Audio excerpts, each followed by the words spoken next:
ముందుగా hit TV చూస్తున్న ప్రేక్షకులందరికీ హృదయపూర్వక నమస్కారాలు. అలాగే ఏరువాక పౌర్ణమి శుభాకాంక్షలు కూడా. మరి ఏరువాక పౌర్ణమి ప్రత్యేకత ఏంటి? అసలు ఏరువాక పౌర్ణమి అంటే ఏంటి? ఎవరు చేస్తారు? అంటే ఇది రైతులకు సంబంధించింది అంటారు కానీ రైతులు ఎలా చేయాలి? ఏం చేయాలి? ఎందుకంటే రైతన్నే రాజు అంటారు కదా! మరి రైతన్నలకు సంబంధించింది ఏరువాక పౌర్ణమి అంటే కేవలం రైతులే చేయాలా? లేకపోతే సామాన్య ప్రజలు కూడా ఏం పాటించాలి? ద్వాదశ రాశుల వారికి ఎలా ఉండబోతుంది ఈ ఏరువాక పౌర్ణమి? అన్ని విషయాలు తెలుసుకోవడానికి ఈరోజు మన హిట్ టీవీ స్టూడియోలో మీ అందరికీ తెలిసిన వ్యక్తే సురేష్ బాబు గారు. మరి ఆయన రెమెడీస్ కానీ, ఆయన సూచనలు కానీ చాలా మంది ప్రేక్షకులు ఆదరిస్తారు, అభిమానిస్తారు, ఇంకా కావాలి అని కోరుకుంటారు. కాబట్టి ఈరోజు మీ అందరికీ కూడా ఏరువాక పౌర్ణమి గురించి చెప్పడానికి మన హిట్ టీవీ స్టూడియోలోనే ఉన్నారు ఐకాన్ ఆస్ట్రాలజర్ గట్టుపల్లి సురేష్ బాబు గారు ఉన్నారు. మరి అడిగి తెలుసుకునే ప్రయత్నం అయితే చేద్దామా? నమస్తే సార్. జై శ్రీమన్నారాయణ. సార్, ముందుగా ఏరువాక పౌర్ణమి శుభాకాంక్షలు మీకు కూడా. ఎందుకంటే ఏరువాక పౌర్ణమి వస్తుంది అంటేనే వసంత ఋతువులాగా భావిస్తూ ఉంటారు. ఎందుకంటే పాడి పంట, పశువు, వర్షము అన్నీ కూడా వర్షాకాలం వచ్చేసింది అంటారు, మొలకలెత్తే సమయం అంటారు. అంటే ముందుగా ఏరువాక పౌర్ణమి అంటే ఏంటి? ఈ ఏరువాక పౌర్ణమి కేవలం రైతులకు సంబంధించింది అంటారు? ముందుగా మన ప్రేక్షకులకి అందరికీ కూడా ఏరువాక పౌర్ణమి శుభాకాంక్షలు. అందులోనూ మీకు కూడా. థ్యాంక్ యూ ఎలా సో మచ్ సార్. ఉన్నారండి? చాలా చక్కగా ఉన్నాను. మీరు ఎలా ఉన్నారు సార్? నేనైతే ప్రేక్షకులు ఒక అభిమానంతో అయితే ఇలా ఉన్నాను. అందులో మై హిట్ టీవీలో మంచి ప్రేక్షకులందరూ లభించారు మీకు కూడా. మీరు కూడా మా ప్రేక్షకులందరికీ కూడా మంచి మంచి రెమెడీస్ ఇస్తున్నారు. అందుకు మీకు మనస్ఫూర్తి ధన్యవాదాలు సార్. అయితే మనకి ఏరువాక పౌర్ణమి అనేది ప్రతి ఒక్కరు కూడా, అంటే భారతదేశం ఒకటే కాదండి, యావత్ ప్రపంచ దేశాలన్నింటిలో కూడా ఏరువాక పౌర్ణమి చేసుకోవడం అనేది చాలా గొప్ప విషయము. అందులో ప్రతి ఒక్కరి విషయంలో కూడా అంటే కొత్త నీరు అంటారు. పాత నీరు పోయేసి కొత్త నీరు వస్తుంది అంటారు అనమాట. ఈ కొత్త నీరు వచ్చినప్పుడు మన అభిప్రాయాలు, ఆలోచనలు, మన యొక్క చేసేటువంటి విధానాలు, మనలో ఉన్నటువంటి నెగిటివిటీ అన్నీ కూడా మనకి తొలగిపోతూ ఉంటాయి. ప్రతి మనిషి కూడా గాలి నీరు లేకుండా బ్రతకరు. వేరే ఏది లేకుండా కూడా అడ్జస్ట్ అయిపోవచ్చు, కానీ గాలి నీరు అనేది లేకుండా బ్రతకడం కష్టం. అయితే దాంట్లో మనకి కొత్త నీరు అనేది రావటం, వర్ష ఋతువులు రావటం, ఆ వర్షాకాలం మొదలయ్యేసి ఆ ఋతువులు వర్షం పడేసి పాత నీరు అంతా వెళ్ళిపోయేసరికి మనకి కొత్త నీరు తాగడం ద్వారా మనలో ఉన్నటువంటి నెగిటివిటీ ఎలా అయితే వెళ్ళిపోతుందో జంతువుల్లో కూడా అదే జరుగుతుంది. అట్లానే మనకి ఏరువాక పౌర్ణమి ప్రత్యేకత ఏంటంటే కనుక కొన్ని ఆలయాల్లో అయితే ఇక్కడ రథోత్సవం చేస్తారు. ముఖ్యంగా చెప్పాలంటే వైష్ణవ దేవాలయాల్లో అయితే రథోత్సవం అనేది బ్రహ్మాండంగా చేస్తారన్నమాట. కొన్ని ప్రాంతాల్లో అయితే శివాలయంలో కూడా బ్రహ్మోత్సవాలు లాంటివి చేసి అక్కడ రథోత్సవం ప్రత్యేకించి చేస్తారు. గరుడ వాహనంతో కానివ్వండి, లేదంటే నెమలి వాహనంతో కానివ్వండి, అక్కడ వారి ఒక పద్ధతి ప్రకారంగా అయితే ఈ యొక్క బ్రహ్మోత్సవాల లాగానే ఇక్కడ కూడా మినీ బ్రహ్మోత్సవాలు అనేది ఒక 3 రోజుల పాటు చేసేవి ఉంటాయి. ఇప్పుడు మనకి పూరి జగన్నాథ ఆలయంలో అయితే బ్రహ్మోత్సవం అనేది ఇక్కడి నుంచే మొదలైంది. రథోత్సవం ఈ పౌర్ణమి నుంచే మొదలవుతుంది. ఇదొకటి. తర్వాత ప్రకృతికి సంబంధించినటువంటి ఏదైతే రథం ఉంటుందో దాన్ని తయారు చేసేటువంటి విధానం కూడా మనకి కొన్ని ప్రాంతాల్లో అయితే ఉంటుంది. కొన్ని రాష్ట్రాల్లో అయితే ఇది ప్రాసిద్ధిగా చేస్తారు. తర్వాత కలకత్తా లాంటి వాటిల్లో అయితే కనుక ఇప్పుడు పుష్పారాధన అని చెప్పేసి, పుష్పాలంటే అక్కడ నీటి పుష్పాలు అంటారు అన్నమాట. జలపుష్పం అంటారు. అంటే మనకి చేపలు, రొయ్యలు ఉంటాయి కదా, వాటిని జలపుష్పం అని పూజ చేస్తారు అక్కడ. కర్ణాటక, మధ్యప్రదేశ్, తర్వాత హర్యానా లాంటి ప్రదేశాల్లో అయితే ఇక్కడ ఆరావళి అని చెప్పేసి అక్కడ ఒక పర్వతం ఉండిద్ది. ఆ పర్వతము ఆ ఒక రోజున ఏదైతే ఈ యొక్క ఏరువాక పౌర్ణమి రోజున ఆరావళి పర్వతం మీద ఉన్నటువంటి మోదుగ చెట్లు ఉంటాయి. ఆ చెట్లు వెదుగుతూ ఉంటాయి అన్నమాట. అక్కడ ఉండేటువంటి ప్రాసిద్ధి, అక్కడ పూజలు చేసేటువంటి విధానం కూడా కొన్ని ప్రాంతాల్లో అయితే ఈ రోజుకి కూడా మనకు కనిపిస్తూ ఉన్నది. ఇకపోతే శబరిమల ఎక్కడైతే ఉందో ఈ శబరిమల ఆలయం కూడా మళ్ళీ అక్కడ క్లోజ్ అయిపోయేటువంటి విధానం, అది ఈ పౌర్ణానికి కూడా ఓపెన్ చేసి అక్కడ నైవేద్యం పెట్టేటువంటి విధానం అక్కడ కనిపిస్తూ ఉంటుంది. అక్కడ ఇలాగా ప్రాంతాల నుంచి చూసుకున్నట్టయితే అక్కడక్కడ ఆచార ప్రకారంగా అక్కడ ఉన్నటువంటి దేవుళ్ళకి ఆరాధన చేసేటువంటి విధానం కనిపెడతా ఉంది. ఇది ఒకటి. ఇది ఆధ్యాత్మికంగా. ఇకపోతే ప్రతి దేవుడికి కూడా ఆరాధన చేసే విధానం ఎలానో అలానే ప్రతి మనిషి జీవించడానికి, ప్రతి జంతువు భూమి మీద బతికేటువంటి ప్రతిదీ కూడా జీవించేందుకు కావాల్సినటువంటిది ఆహారం. అవును. ముఖ్యంగా ఆహారం కావాలి. అవును. ఈ ఆహారం పండించేటువంటి విధానానికి దానికి ముఖ్యమైనటువంటి రోజుగా ఈ యొక్క ఏరువాక పౌర్ణమి రోజునే మొదలు పెడతాము. ఓకే. అయితే ముఖ్యంగా ఏరువాక పౌర్ణమికి ఎందుకు మొదలు పెట్టాలి? ఉమ్, దానికి కారణం ఏంటంటే చంద్ర భగవానుడు ఉమ్, ఈ యొక్క ఏరువాక పౌర్ణమికి వచ్చేటప్పటికి 210 డిగ్రీల్లో స్పష్టంగా కనిపించేటువంటి విధానం భూమికి చాలా దగ్గరగా కనిపిస్తాడు. అంటే ఆ ఒక చంద్రుని యొక్క ఆకారం, ఉమ్, చంద్రుని యొక్క కిరణాలు, ఆ ఓకే. చంద్రుని యొక్క శోభ అదంతా కూడా భూమికి విదచిల్లుతూ ఉమ్, చల్లగా చూసేటువంటి ప్రాంతంగాను, ఆ భూమి మీద ఉన్నటువంటి కీటకాలన్నీ కూడా నశించిపోయేలాగాను క్రియేట్ చేస్తారు. ఉమ్, అందుకని ఈ యొక్క ఏరువాక పౌర్ణమి ఎంచుకోవడానికి గల కారణం. మరొకటి ఏరువాక పౌర్ణమికి ఇక మనకి అమ్మవార్లు, స్వామివార్లు పెళ్లి అయి ఉన్నటువంటి వారికి ఉమ్, స్పష్టంగా మంచి ఆలోచనతో తల్లిదండ్రులను ప్రేమించి, అలానే బంధువర్గాలు అందరిని ప్రేమించి దగ్గర చేసుకొని, ఏదైతే ధర్మం 4 పాదాలు ఉంటుంది అని నమ్మేసి, రాజ్యాన్ని సరిగా చూసుకోవాలి, రాజ్యంలో నేను ఒక మనిషినున్నాను, అక్కడ సనాతన ధర్మాన్ని పాటించేటువంటి ఒక వ్యక్తి ఉమ్, జన్మించాలి ఉమ్, అని అనుకొని ఎవరైనా పెళ్లి అయినటువంటి వారు ఎవరైనా ఉంటే అక్కడ దేవాది దేవులతో సమానంగా కూడా, ఓకే. అంటే శివ భగవానుడు కానివ్వండి, విష్ణుమూర్తి కానివ్వండి, వీరంతా కూడా ఎవరెవరికైతే పిల్లలు ఉన్నారో వారి అందరు తల్లిదండ్రులు కూడా చేసేటువంటి క్రియ పద్ధతులు ఈ యొక్క పౌర్ణమికే మొదలవుతాయి. ఓకే. ఏరువాక పౌర్ణమికి చేస్తారు.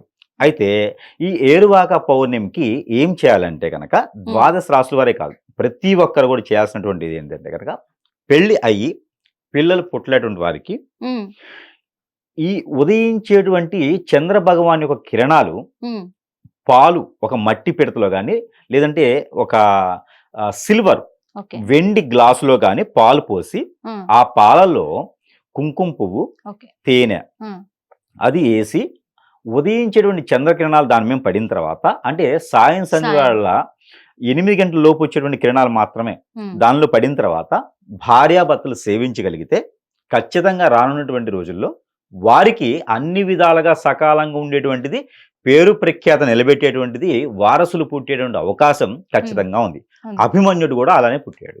ఓకే. అభిమన్యుడి జీవిత చరిత్ర ఇక్కడ ఉందన్నమాట. ఆయన అది పుట్టుక అభిమన్యుడు రహస్యం. కూడా అలానే పుట్టారు. ఉమ్, అది ఒకటి. ఉమ్, ఇకపోతే ముఖ్యమైనటువంటి విషయం రైతులు. రైతులు. రైతులు మెయిన్. అంటే ప్రతి ఒక్కరు ఇంత ముందు ఏమయ్యేదంటే ప్రతి ఒక్కరు పంట పండించుకొని తినేవారు. ఉమ్, ఇక తర్వాత సెక్టార్స్ మారిపోయినాయి, రంగాలు మారిపోయినాయి, ప్రజలు పెరిగిపోయినారు, ఎవరి వర్కుల్లో వాళ్ళు ఉండిపోతా ఉన్నారు. అవును. అయితే దానికి ఏదైతే కొత్త నీరు చేరుతుందో అదే విధంగా రైతు పండించేటువంటి పంటకి అవసరమైనటువంటి నాగలి, అవును. కొడవలి, లిక్కి, అవును. అలానే ఎద్దులు, వాహనాలు, దానికి సంబంధించిన ట్రాక్టర్స్, ఈ రోజైతే ఇంజనీర్స్ అన్ని మారిపోయినాయి. అవును. వీటన్నిటికీ కూడా పూజలు చేసుకునే విధానం, ఉమ్, ఆ పూజలు చేసుకునేటప్పుడు ఏ దేవుణ్ణి పూజించాలి, ఏ అమ్మవారిని వాళ్ళు ఆరాధించాలో అక్కడ ప్రాంతాలు పట్టేసి వారికి పూజించుకొని నైవేద్యం పెడతారు. ఆ నైవేద్యం పెట్టేదంటే అక్కడ ఉన్నటువంటి నెగిటివిటీ, చెడు ఏదైనా సరే ఒక వస్తువుని ఉమ్, ప్రతిరోజు వాడుతూ ఉంటే ఏమవ్వదు, ఆ పొదును అనేది అలానే ఉంటుంది. కొన్ని రోజులు వాడడం ఆపేసిన తర్వాత అది మొద్దుబారిపోతుంది. ఉమ్, దానికి కొన్ని రకాల కీటకాలు ఏర్పడేసి చెడు అనేది ఏర్పడిపోద్ది. ప్రతిరోజు పని చేస్తుంటాం, ఉమ్, ఒక వారం రోజులు మనం ఒక 2 రోజులు చాలు పని చేయకుండా అలానే ఉండిపోండి, మనకు అన్ని పట్టేస్తాయి. అవును. కామన్గా ఏంటంటే మనకు పట్టేస్తాయి అన్నీ కూడా, ఎవరికి ఉండాల్సిన ప్రాబ్లమ్స్ వారికి వస్తాయి. అవును. అలానే వస్తువులు కూడా ప్రతిరోజు వాడేటువంటి వస్తువుల్ని పంట ఇంటికి వచ్చిన తర్వాత కొన్ని రోజులు వాడకుండా అలా పెట్టేస్తారు. అవును. మళ్ళీ ఇప్పుడు అదును మొదలవుతుంది. ఏరువాక పౌర్ణమితో అదును మొదలవుతుంది. అవును. ఈ అదును మొదలైన తర్వాత నేలంతా కూడా తడిచిపోయేసి ఆ ఎరువు అంతా కూడా నీటిని సారం తీసుకొని దుక్కు దున్ని నారు పోసి చెప్పేసి ఏదైతే ఉందో నారు పోసి నీరు పెట్టేసి అంటుంటారు కదా, అదే విధంగా ఈ యొక్క దుక్కి దున్నడానికి అరకలు ఉపయోగిస్తారు. ఈ అరకలకి పూజ చేసే విధానము ఇక్కడి నుంచే మనకి మొదలవుతుంది. అలానే ఈ యొక్క అరకలకి, జంతువులకి, మేకలకి, అలానే గేదెలకి, ఏవైతే వాటి మీద మనము జీవించేటువంటి వాటికి ఏదైతే ఉందో ఆ వృత్తులకి పూజ చేసుకునేటువంటి విధానం మనకి ఈ రోజే మొదలవుతుంది. అందుకే వాహనాల్లో స్వామివారు ఊరేగిస్తూ ఆ రథోత్సవం కూడా జరుపుకునేటువంటి విధానం కూడా మనకి ఈ యొక్క పౌర్ణమికే మొదలవుతుంది.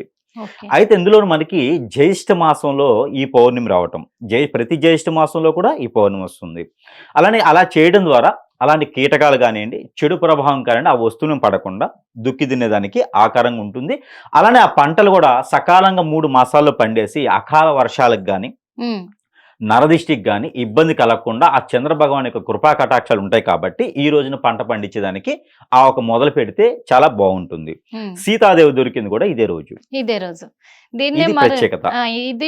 ఇదే రోజు ఇంకో మాట కూడా అంటారు, మృగశిర కార్తి అని కూడా దీన్నే అంటూ ఉంటారు. Yes. కానీ ఈ మృగశిర కార్తి రోజు చాలా మంది చాప మందు మింగుతూ ఉంటారు. అంటే చిన్న చిన్న చేపల్ని తీసుకొని ఆ చాప మంది అంటే అది దేనికి సంకేతం, అసలు ఆ చాప మందుకి మృగశిర కార్తికి ఏంటి సంబంధం? ఉన్నది మృగశిర కార్తిలో ఉమ్, ఏదైతే విష్ణుమూర్తి ఉన్నారో ఈ విష్ణుమూర్తి మత్స్య అవతారం చెందుతారు. ఓకే. ఈ మత్స్య అవతారం చెందేటువంటి రోజు కూడా ఈ యొక్క పౌర్ణమికే ఉంటుంది. Hmm. కాబట్టి ఆ విష్ణుమూర్తిని ప్రేమించి ఆరాధించే వాళ్ళందరూ కూడా Hmm. చేపని పూజిస్తారు. మనం మొదట్లో అనుకున్నాం కొన్ని రాష్ట్రాల్లో చేపని పూజిస్తారు జలపుష్పమంచారు అని చెప్పేసి అని. ఉమ్, అందుకోసమే మత్స్యావతారంతో ఉండేటువంటి విష్ణుమూర్తికి ఉమ్, ఆరాధన చేస్తారు. ఉమ్, కొత్తగా ఎవరైనా బేబీ పుట్టారనుకోండి, వారికి ఎలా అయితే ఆనందపడి ఆరాధన చేస్తారో, వారికి ఎలా అయితే పండగ చేసుకుంటామో, ఉమ్. అదే విధంగా విష్ణుమూర్తి మళ్ళీ వచ్చారు అని చెప్పేసి ఈ మత్స్య అవతారంతో ఉన్నటువంటి విష్ణుమూర్తికి ప్రేమించడం జరుగుతుంది. అవును, ఆరాధన చేయడం తెలంగాణలో కూడా ఉంది. చాపకి గుడి కట్టి మత్స్యావతారంలో పూజ చేస్తూ ఉంటారు. చేస్తూ నిజమే. ఉంటారు. యమలకొండలో ఉంది, ఉమ్. వెళ్ళి దర్శనం కూడా చేసుకున్నాము. ఉమ్. అంటే గుండం ఉంటుంది కదా, ఆ గుండంలోనే మధ్యలో గుడి కట్టేసి కోనేరు. చాపకే కోనేట్లోనే మధ్యలో చాపకే ఇలా గుడి ఉంటుంది, పైకి కట్టేశారు. లేసేసి మొత్తము ఉంటుంది. పడుకోని ఉంటుంది చాప, ఉమ్. చాలా పెద్దగా ఉంటుంది, చాలా బాగా అనిపిస్తుంది అది. ఉమ్. అంటే తెలియదు అప్పట్లో తెలియదు, అంటే చాపకి ఎందుకు గుడి కట్టారు అనుకున్నాం, కానీ తర్వాత తెలిసింది నిజంగా విష్ణుమూర్తి మత్స్యావతారము అని చెప్పేసి ఆ మత్స్యావతారాన్ని ఇక్కడ నిలబెట్టారు అనేది తెలిసింది. నిజం, ఉమ్. నిజం. అయితే ఈ చేప అనేదానికి ఆరాధన చేయడం అనేది ఇది కూడా ప్రాసిద్ధి ఉన్నది. అందుకనే మనకి రథోత్సవం అనేది చేస్తారనమాట విష్ణుమూర్తి ఓకే. వాళ్ళకి. అయితే దీనికి మన వాళ్ళు ఇప్పుడు ఏం చేస్తున్నారంటే ఇక్కడ కాలానికి తగ్గట్టుగా కొంతమందికి ఆరోగ్య సమస్యలు, ఆస్తమా కానివ్వండి, ఒబిసిటీ కానివ్వండి, హార్ట్ రిలేటెడ్ ప్రాబ్లమ్స్ కానివ్వండి, టీబీ లాంటి జబ్బులు ఉంటాయి కొంతమందికి. అవి ఏంటంటే మత్స్య అవతారంతో ఉన్నటువంటి విష్ణుమూర్తే కాబట్టి ఆ విష్ణుమూర్తిని మనం సేవించడం ద్వారా, అతని తీర్థంతో మనం సేవించడం ద్వారా మనకేదైనా తగ్గుతుంది అనే భావనలో ఆ రోజు మనకి చేప ముందని కూడా ఇవ్వడం జరుగుతూ ఉంటుంది. అదే రూపంగా తీసుకొని విష్ణుమూర్తి మనతో పాటు ఉంటారు, ఆ విష్ణుమూర్తి ఒక కృపా కటాక్షం మన మీద ఉంటాయి అని చెప్పేసి అది ఒక ప్రసాద రూపంగా మనం తీసుకోవడం అనేది జరుగుతుంది. దాంట్లో కొంతమంది సైన్సిస్ట్గా వీళ్ళు ఏం చేస్తారంటే మెడిసిన్ కూడా దానిలో నింపేసి కొన్ని రకాల మంత్రోచ్చారణ కూడా చేస్తారు వాళ్ళు కూడా. ఆ మంత్రోచ్చారణతో ఆ మెడిసిన్ ఇవ్వడం అనేది జరుగుతూ ఉంది. నేను చేసిన దాన్ని బట్టి ఏంటంటే మొన్న ఒక అతను కాల్ చేశారు. అతను ఈ చేప మందు ఇచ్చేటువంటి వారికి ఏదో రిలేటివ్ అట, అతనికి ఏదో రెమెడీస్ కావాల్సి చెప్పేసి కాల్ చేశారనమాట. అయితే అక్కడ నాకు పూర్తి తెలియదు, చేప ముందు ఇస్తారని తెలుసులే కానీ అసలు ఏం జరుగుతుందని నాకు తెలియదు. అయితే నేను మొన్న కనుక్కున్న దాన్ని బట్టి ఏంటంటే చేప ముందు అంత ఈజీగా ఇయ్యను. చేప ముందు ఇవ్వాలంటే దానికి ఒక మంత్రోచ్చారణ ఉంటుంది. ఆ విష్ణుమూర్తి దీవించినటువంటి మంత్రోచ్చారణ ఏదైతే ఉంటుందో అది అందరికి ఇవ్వలేదట వాళ్ళు. ఆ మంత్రోచ్చారణ చేసినటువంటి మందు మాత్రమే ఇస్తారట. అందుకని అప్పుడు నాకు అర్థమైంది, ఓహో మత్స్య మందు ఇస్తున్నారు అంటే దానికి కూడా మంత్రోచ్చారణ చేసే వీరికి ఇస్తున్నారు అనమాట. అందుకే తగ్గుతుంది. అందుకే క్యూ పెడతారు. నిజమే, చాలా మంది క్యూ కడుతూ ఉంటారు. అందుకని చెప్పేసి ఎందుకు దీన్ని ప్రత్యేకత ఏంటి అని తెలుసుకోవాలని. ఎందుకంటే చాలా మంది ప్రజలకు ప్రత్యేకత తెలియకుండా ఓన్లీ చేప మందు మింగితే ఆస్తమా ఇలాంటివి తగ్గుతాయి అని మాత్రమే తెలుసు, కానీ ఈ మృగశిర కార్తికి ఈ చేప మందికి ఏంటి సంబంధం అనేది చాలా మందికి తెలియదు. అందుకే అడిగాను గురుగారు.